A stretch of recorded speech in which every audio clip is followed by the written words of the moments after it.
Hello, this is Mark Sabatella from Outside Shore Music, home of Mastering MuseScore.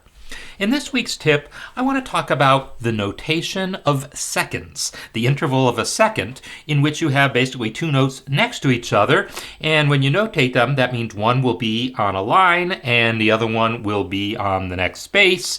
And the different situations in which this occurs and which side of the stem the note goes on and all this sort of stuff. And I'm telling you this because while in most cases MuseScore is just going to do the right thing and you don't really have to worry about it, well, for one thing, it's nice to know what the rules actually are, but there is at least one case where the way MuseScore does it is, if not wrong, at least I would say maybe not the way a lot of people would want it. So I'm going to show you how to identify the cases that are maybe worth overriding, and then I'm going to show you how to go about doing it. Okay?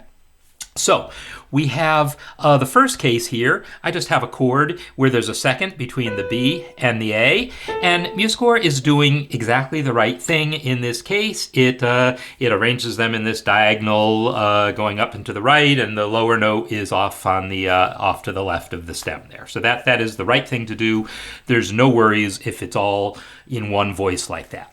Now, if there's two voices involved, I have the exact same three notes, the D, the B, and the A, but in this case, notice the A has been flipped to the other side of the stem. This is the correct answer when there's two voices. It allows the stems basically to align, so there's essentially just one stem, more or less, and then the notes are on the proper sides of them.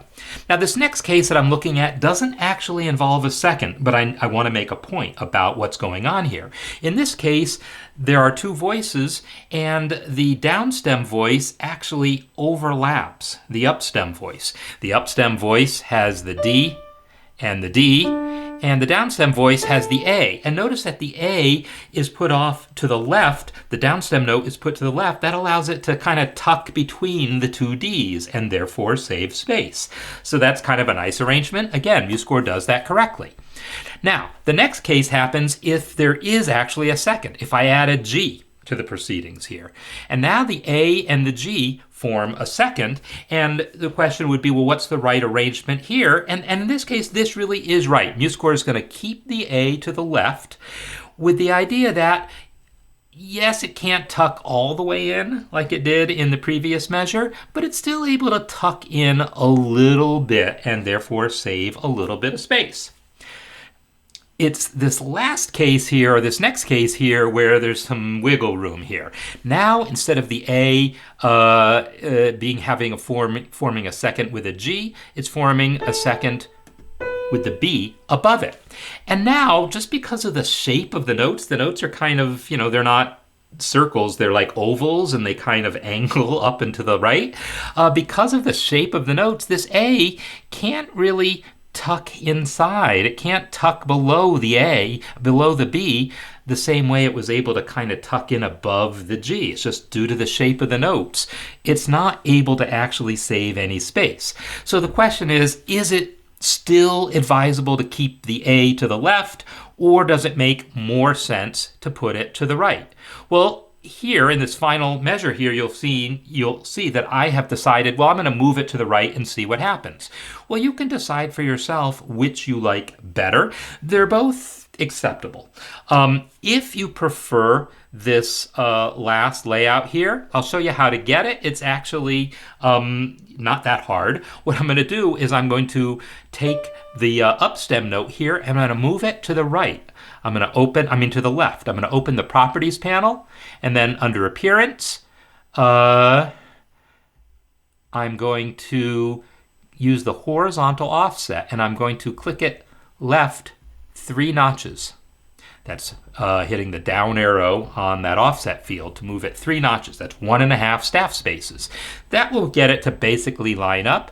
And now I'm going to take the downstem note, and I'm going to move it 3 clicks or 1.5 spaces to the right. Well, there you go. Now they've exchanged places. I did it by offsetting 1 to the left, did it by offsetting the other to the right. There's other ways of doing that offset, but I like using the offset field in the properties panel so that I can see exactly what that is numerically and decide, well, you know what, if that's not quite far enough for my taste, I could maybe just increase that value. I can, I actually have to reselect it here. Give me a moment here. If I go in here and put in 1.75, it moves it just a tiny bit more, and maybe I like that better. Now maybe I decide it's a little too close to the note that follows.